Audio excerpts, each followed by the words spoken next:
नमस्कार। हिंदू धर्म का महान ग्रंथ महाभारत ज्ञान का विशाल भंडार है।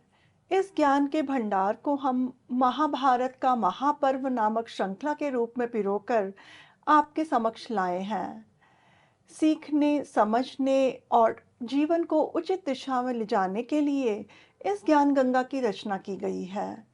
इस प्रयास में आपका स्वागत करते हुए मुझे हार्दिक प्रसन्नता हो रही है। इसमें मैं योगिता पंत, मार्गदर्शक, गुरु एवं हिंदू विचारक अनिल चावला जी के सम्मुख कुछ जिज्ञासाएं प्रकट करूंगी और वे समाधान करेंगे। आइए, बुद्धि और विवेक के देवता विघ्नहर्ता गणेश, देवी सरस्वती, द्वापायन कृष्ण और वासुदेव कृष्ण को सादर नमन कर इस वार्तालाप का आनंद लें। अनिल जी, बहुत बहुत स्वागत है आपका। नमस्कार।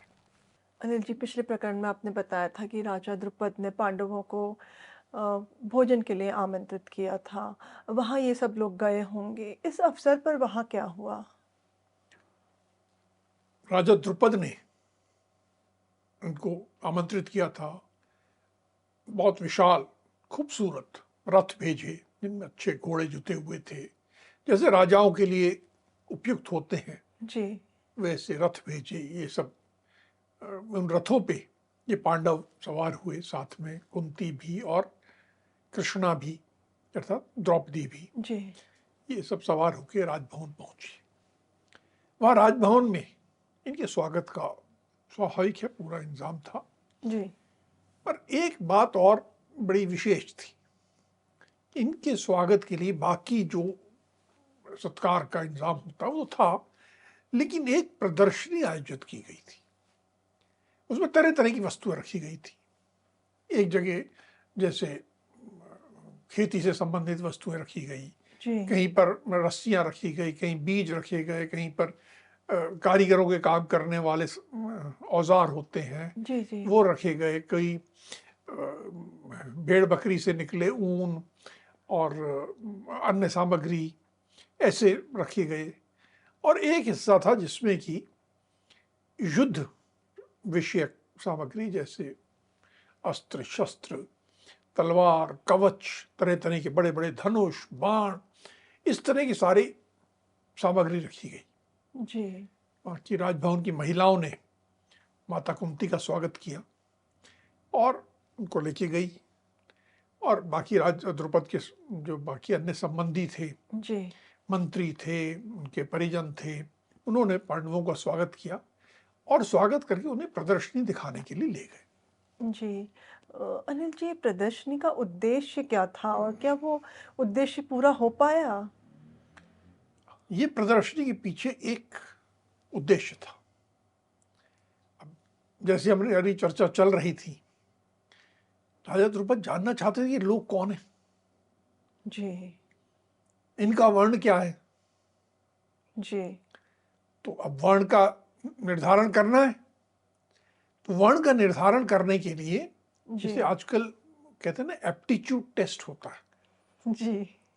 तो ये उनका देखने के लिए इनकी रुचि किस तरफ है, ये प्रदर्शनी किन चीजों पे ज्यादा ध्यान देते हैं।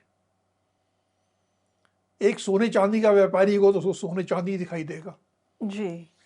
एक गडरिया होगा तो उसे भेड़ बकरी चराने के और भेड़ बकरियों से जुड़ी चीजें में बड़ा रुचि आएगी। जी। कोई कृषि करने वाला होगा तो उसे कृषि की वस्तुओं पे ध्यान आएगा। जी। जिसका काम लड़ना है, जो क्षत्रिय है, उसको युद्ध विषयक वस्तुओं पे ज्यादा ध्यान आएगा। जी। तो वो बड़ा बारीकी से देख रहे थे। तो पांडव तो क्षत्रिय थे ही, जी।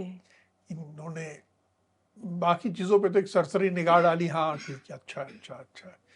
और जो युद्ध विषयक जो सामग्री थी उस पर बड़े ध्यान देने लगे, ये कैसे है और ये कैसे है और ये क्या है। जी। तो ये तो पक्का हो गया कि ये पांचों भाई हैं तो क्षत्रिय ही, कोई और वर्ण नहीं हो सकता है। यहाँ एक बात समझने की बहुत आवश्यक है जी। कि लोग आजकल वर्ण को जाति से जोड़ के देखते हैं, जिसमें जन्म महत्वपूर्ण होता है। जी। यहाँ क्या कर रहे हैं वो? उनकी रुचि देख रहे हैं, उनका एप्टीट्यूड देख रहे हैं, जी। किस तरफ इंटरेस्ट आता है। तो वर्ण का निर्धारण जी। व्यक्ति की प्रकृति से हो रहा है, उसकी रुचि से हो रहा है, उसके एप्टीट्यूड से हो रहा है, पिता से नहीं, जी। जाति से नहीं, संबंधियों से नहीं, जी। उसके खुद के की रुचि से। यह एक बहुत स्पष्ट बात है जिससे कि हमें समझ में आता है कि वर्ण किसे कहते हैं और आज उसको वर्ण को जाति बना देना कितना गलत है। जी, ठीक बात कही आपने। अनिल जी, अब ये द्रुपद को समझ तो आ गया होगा कि ये क्षत्रिय हैं करके, पर उन्होंने कुछ बातचीत भी तो करी होगी इस संबंध में, उनको अंदर से उत्सुकता तो अभी भी होगी कि जानने के लिए कि ये वाक़ई में क्षत्रिय हैं कि नहीं। तो उन्होंने कुछ क्या कहा उन लोगों से, पांडवों से? जब प्रदर्शनी वगैरह देख ली और सब हो गया, जी। तो पांचाल राज द्रुपद ने युधिष्ठिर को अपने पास बुलाया। बड़े यथोचित जैसा आतिथ्य सत्कार होता है, सत्कार किया, जी। उनको आसन दिया, आसन पे बिठाया। और फिर अब उनको ये तो समझ में आ गया था कि क्षत्रिय हैं, पर अब उन्होंने कहा कि अब तो वो पुरोहित के माध्यम से और इस माध्यम से और वो माध्यम से नहीं, मैं तो सीधी बात करूंगा भाई। तो उन्होंने सीधा सीधा पूछ लिया कि हमें कैसे ज्ञात हो कि आप कौन हो, किस वर्ण के हो, हम आपको क्षत्रिय समझें, ब्राह्मण समझें, या गुणों से संपन्न वैश्य समझें, जी। या गुणों से संपन्न शूद्र समझें, या आप माया का आश्रय लेकर ब्राह्मण वेश धारण करके घूमने वाले स्वर्ग के देवता। हाँ, ये निश्चित है कि आप जिस तरह मेरी बेटी के स्वयंवर में आए, जी। दर्शक बन के आए, आप हमारे लिए देवता से कम नहीं हो, आप हमारे लिए देवता ही हो।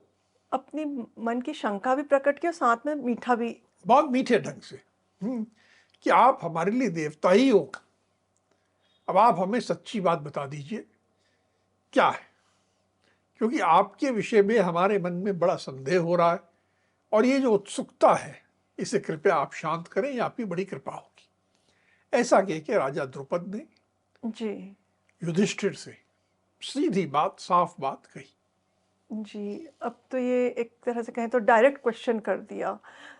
तो युधिष्ठिर ने फिर किस प्रकार से उत्तर दिया? किस प्रकार उनको बताया कि वो कौन है? देखिए, युधिष्ठिर के लिए झूठ बोलना लगभग वर्जित रहा जीवन भर, कभी झूठ नहीं बोला।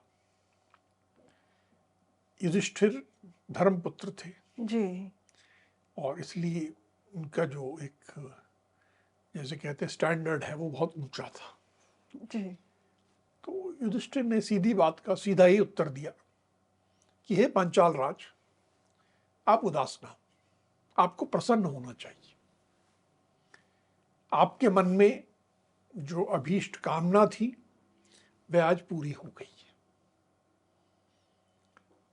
हम लोग क्षत्रिय ही हैं, इसमें कोई शंका की बात नहीं है। हम महात्मा पांडु के पुत्र हैं, मैं माता कुंती का ज्येष्ठ पुत्र हूं, मेरा नाम युधिष्ठिर है, और ये दोनों भीम और अर्जुन हैं। इन्हीं अर्जुन ने स्वयंवर में लक्ष्य को बेधा, जी। और इन दोनों ने सभी राजाओं से युद्ध किया, वो तो आपने देखा ही है। और उधर जो दोनों खड़े हैं वो नकुल और सहदेव हैं, और माता कुंती वहाँ गई हैं जहाँ राजकुमारी कृष्णा हैं, उधर इशारा करके बताया जी। कि वे माता कुंती हैं। अब आपको कोई चिंता नहीं करनी चाहिए, आपकी यह पुत्री कृष्णा एक कमलनी की तरह एक सरोवर से निकल के दूसरे सरोवर में ही आ रही है। अर्थात जिस तरह का आपका परिवार है वैसे हमारा परिवार है, आप कोई चिंता ना करें। जी। इस तरह करके बहुत साफ ढंग से उन्होंने अपना सारा परिचय दे दिया। जी। अब तो राजा ध्रुपद की मन की शंका समाप्त हो गई होगी और वो अत्यंत प्रसन्न हो गए होंगे ये जान करके कि जो उनकी अंदर की इच्छा थी वो पूर्ण हो गई। उन्होंने क्या कहा? युधिष्ठिर की बातें सुनकर उनको अत्यंत हर्ष हुआ। इतना हर्ष हुआ कि उनकी आंखों में खुशी के आंसू आ गए। उनकी तो उन्होंने देवों से जो मांगा था, जी, जो एक पुत्री मांगी थी कि जो अर्जुन के अनुरूप हो, जी, महायज्ञ कराया था, सारा जो कुछ हुआ था वो आज पूर्ण अभीष्ट हो गया। प्राप्ति हो गई, कामना पूर्ण हो गई, जी, सब अच्छा हो गया। तो बड़े एकदम आंखों से आंसू बहने लगे। कुछ देर बाद संयत हो गए। फिर उन्होंने युधिष्ठिर को उत्तर दिया, उनको स्वागत किया और सारी फिर बातचीत करने लगे जी, कि आप लोग वारणावत से कैसे निकले, क्या हुआ, कैसे हुआ। तो युधिष्ठिर ने भी सारी बात बताई कि ऐसे हुआ, ऐसा हुआ, सारा विवरण बताया। जी, उन्होंने द्रुपद ने धृतराष्ट्र की बहुत निंदा की कि ये क्या तरीका है, बहुत गलत तरीका है। और फिर कुंती नंदन युधिष्ठिर को आश्वासन दिया और साथ ही साथ एक प्रतिज्ञा भी की कि हम जो हैं, साथ हम यानी पांचाल राज्य, जी, द्रुपद के अधीन जो राज्य, हम तुम्हें तुम्हारा राज्य दिलवा कर रहेंगे। कुछ भी हो जाए, हम तुम्हें तुम्हारा राज्य दिलवाएंगे। बहुत बड़ी बात कह दी। जी, उसके बाद उन्होंने, राजा द्रुपद ने कुंती को, पांडुपुत्रों को और कृष्णा यानी उनकी पुत्री को जी, वो लेकर एक विशाल भवन में गए और वहां पर इनको कहा कि आप लोगों के रहने की व्यवस्था यहाँ होगी, ताकि आप लोग हमारे सम्मानित अतिथि के रूप में यहाँ रहिए। अभी तक जो दो धोबी के घर में, कुम्हार के घर में रहने वाली बात थी, जी, जी, चटाई पे और मृग चर्म बिछा के, जी, उसकी जगह पूरे ऐश्वर्य में, जैसा एक राजसिक परिवार में होता है, जी, राज परिवार में होता है, वैसा उनको निवास की उनकी व्यवस्था की। और जी, बोला अब आप यहाँ रहिए। इस तरह करके उनको जरा जैसे कहते हैं सेटल डाउन कर दिया कि हाँ अब आप शांति से रहिए। जी। काफ़ी समय बाद अब वो सुखपूर्वक रहने की स्थिति में आ गए थे और सब प्रसन्न होंगे इस बात को लेकर के। अब अभी तक तो अर्जुन और कृष्ण का विवाह विधिवत विवाह नहीं हुआ था। तो इस संबंध में भी कुछ चर्चा हुई, वहाँ पे बातचीत हुई? देखिए पहले तो यही था कि इनको जरा ठीक जीवन तो मिले। ये जो मृग चरण पहने घूम रहे हैं, जी, उससे एक जो राजकुमारों के अनुरूप जीवन है वो जीने तो लगे। जी, तो ये पांडव भी जरा आराम से हो गए। जी, और दूसरी जो सबसे बड़ी बात थी कि पांडवों में और ये जो पांचाल राज परिवार था, द्रुपद का राज परिवार जी, था, दोनों के बीच में संवाद होते हुए विश्वास स्थापित हो जाए। अभी तक तो केवल संदेह और शंका का माहौल था। जी, अब जब सब विश्वास स्थापित हो गया कि हाँ ये पांडुपुत्र ही हैं, ये कुंती ही हैं, और सब आपस में हिल मिल गए, तो कुछ दिन बाद एक दिन राजा द्रुपद अपने पुत्रों के साथ युधिष्ठिर के पास गए जी, और कहा कि ये कुरुकुल को आनंदित करने वाले महाबाहु अर्जुन, आज बड़ा अच्छा दिन है, पुण्यमय दिवस है, तो आज ये पुत्री का विधिवत पाणी ग्रहण कर लें और मंगलाचार का पालन प्रारंभ करें। गृहस्थ जीवन को मंगलाचार कहा गया, मंगलाचरण, जी, मंगलाचार प्रारंभ करें। युधिष्ठिर ने बात सुनी और कहा कि राजन, विवाह तो मेरा भी होगा।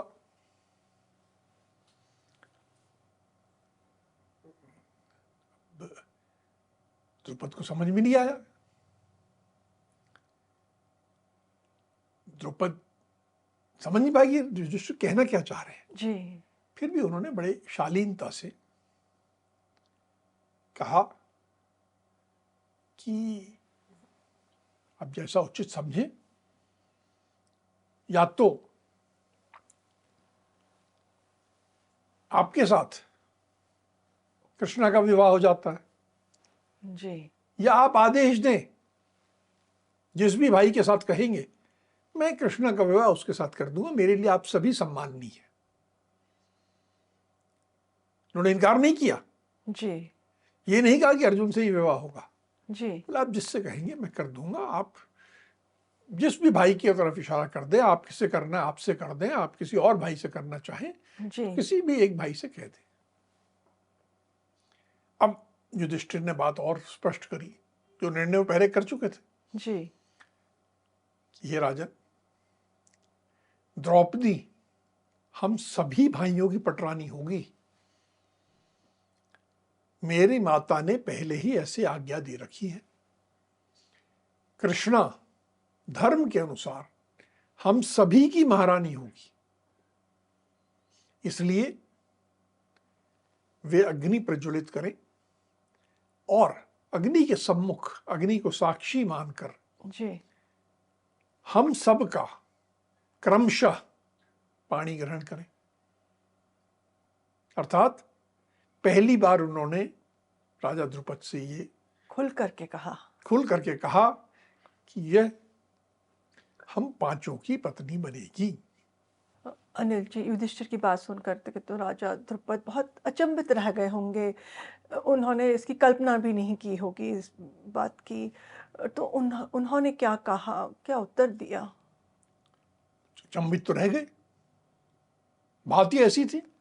जी उस युग में हो चाहे आज के युग में हो, जी चंबित तो होने वाली बात है। तो द्रुपद ने फिर भी कहा कि हे कुरुनंदन, एक राजा की बहुत सारी पत्नियां हों, यह तो हमने लोक में भी देखा है, वेदों में भी देखा गया है, परंतु एक स्त्री के अनेक पुरुष पति हों, ऐसा कहीं सुनने में नहीं आया है।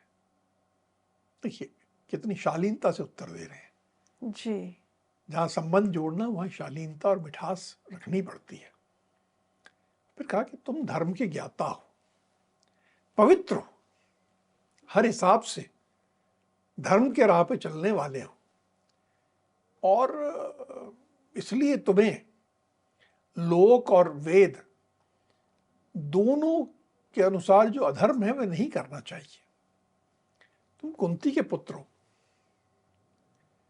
तुम्हारी बुद्धि ऐसी क्यों हो रही है?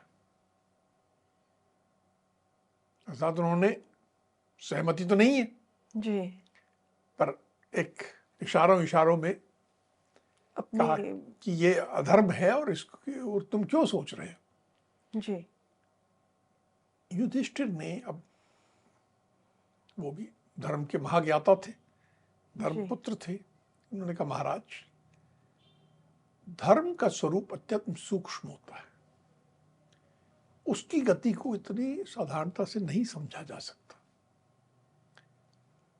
मैं जिस मार्ग पे चल रहा हूं वो पहले बहुत प्रचेता जिस मार्ग पे गए हैं मैं उसी पे चल रहा हूं और उसी का अनुसरण करता हूं।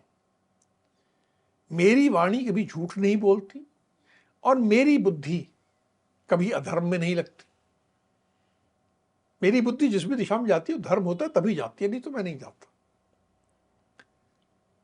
हमारी माता ने हमें ऐसे करने की आज्ञा दी है और मेरे मन में भी ये लग रहा है कि ठीक है, धर्मानुकूल है, अधर्म नहीं है। जी ये जो धर्म है अटल है, इसमें अधर्म की आप विचार भी मत लाएं। आप बिना किसी सोच विचार के जो मैं कह रहा हूं उसका पालन करें और अपनी पुत्री का विवाह हम पांचों के साथ करा दें। ये युधिष्ठिर के इस प्रकार के वचन सुनने के बाद फिर राजा द्रुपद की क्या प्रतिक्रिया थी? क्या वो मान गए इस बात को लेकर के कि अभी भी असहमत थे? देखो, हमेशा जहां संबंध होते हैं ना वहाँ असहमति को भी बड़े शालीनता से, बड़े डिप्लोमेटिक तरीके से संभालना पड़ता है। उन्होंने स्पष्ट नहीं कहा कि मैं आपकी बात नहीं मानता हूं, जी। आप गलत हो, ऐसा नहीं कहा। जी। उन्होंने कहा कि कुंती नंदन, ऐसा करें कि तुम, कुंती देवी और मेरा ये जो पुत्र है धृष्टद्युम्न, आप लोग तीनों मिलकर बैठकर निश्चय कर लो। आज भी ऐसा ही होता है, कई बार सरकार में जब असहमति होती है ना तो बोलते हैं कमेटी बना देते हैं। जी। तो उन्होंने भी एक कमेटी बना दी, ये 3 लोगों की कमेटी है, जी। युधिष्ठिर, कुंती देवी और उनका पुत्र धृष्टद्युम्न, कि आप लोग तीनों बैठ के आप लोग तय कर लो और जैसा आप लोग कहोगे मैं वैसा ही करूंगा।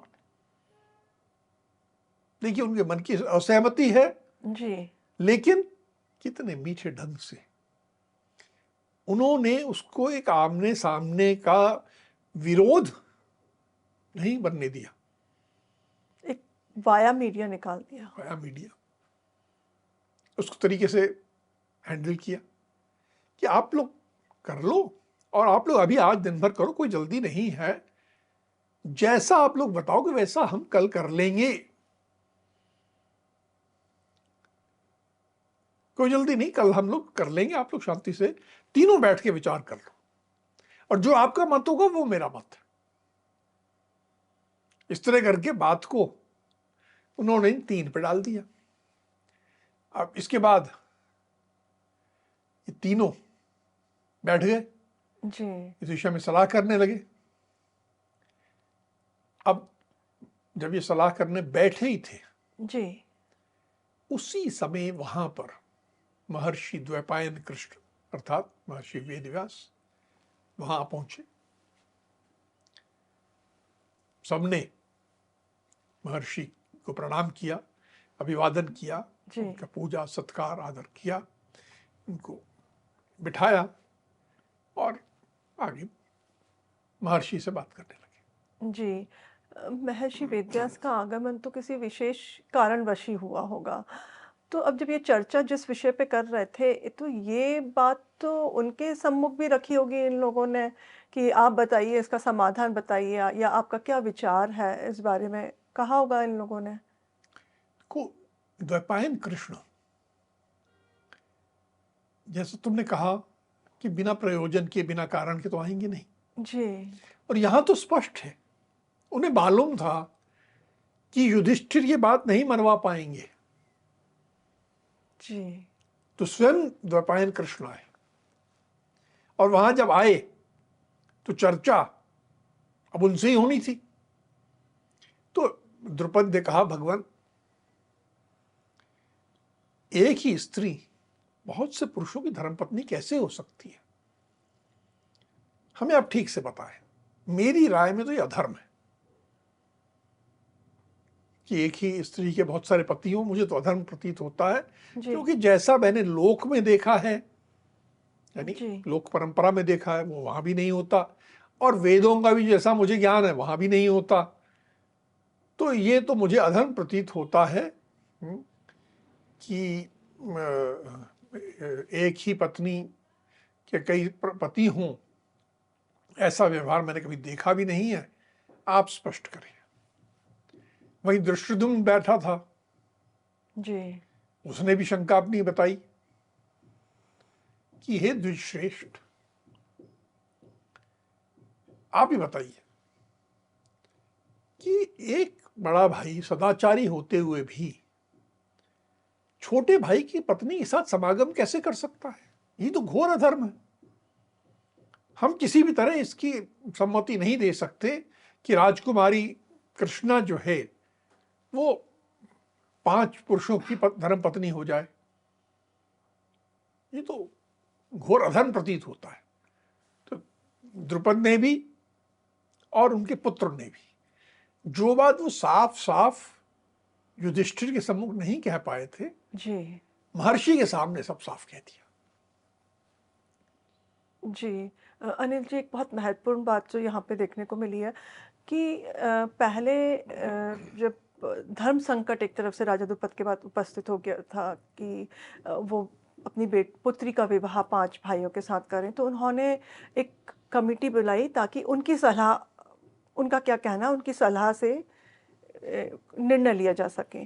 फिर उसके बाद उन्होंने महर्षि के सम्मुख अपनी ये परेशानी रखी। ये हम आज के युग में बहुत कम देखने को मिलता है कि अक्सर हमारी जो व्यक्तिगत समस्या होती है वो हम किसी के सामने रखना नहीं चाहते, और कोई पूछे तो हम ऑल गुड का बहाना ले देते हैं और अपने आप में दुखी होते रहते हैं। तो ये बहुत सीखने वाली बात है कि जब इस तरह की धर्म संकट उत्पन्न हो तो हम जो विद्वत जन है उनके सामने अपनी बात रखें और स्पष्ट रूप से रखें। अब वहाँ पे तो युधिष्ठिर भी उपस्थित थे, उन्होंने भी तो अपना पक्ष रखा होगा। युधिष्ठिर ने भी अपना पक्ष रखा। युधिष्ठिर के तो ये दादाजी थे, पितामह थे, और यहाँ भेजने वाले भी वही थे जी। इस स्वयंवर में। पांडवों को भेजने का काम तो महर्षि ने ही किया था। जी जी। तो युधिष्ठिर ने कहा कि मेरी वाणी कभी झूठ नहीं बोलती और मेरी बुद्धि भी कभी अधर्म में नहीं लगती। इस विवाह में मेरे मन की प्रवृत्ति हो रही है, इसलिए किसी भी प्रकार से अधर्म नहीं है। अब यहां पर वो एक बात बोलने से रुक गए, तो नहीं कही जी। कि राजकुमारी कृष्णा की भी प्रवृत्ति हो रही है। वो बोलना एक स्त्री का के मन की बात के बारे में कुछ भी बोलना उचित नहीं होता, तो उसको उन्होंने नहीं कहा, जी। केवल अपनी बात कही। और फिर कहा कि पूर्व काल में भी जटिला नाम की एक गौतम गोत्र की कन्या ने 7 ऋषियों के साथ विवाह किया था। इसी प्रकार कंडू में मुनि की पुत्री, जिसका नाम वार्क्षी था, उसने तपस्या में से पवित्र अंतःकरण वाले 10 प्रचेताओं के साथ,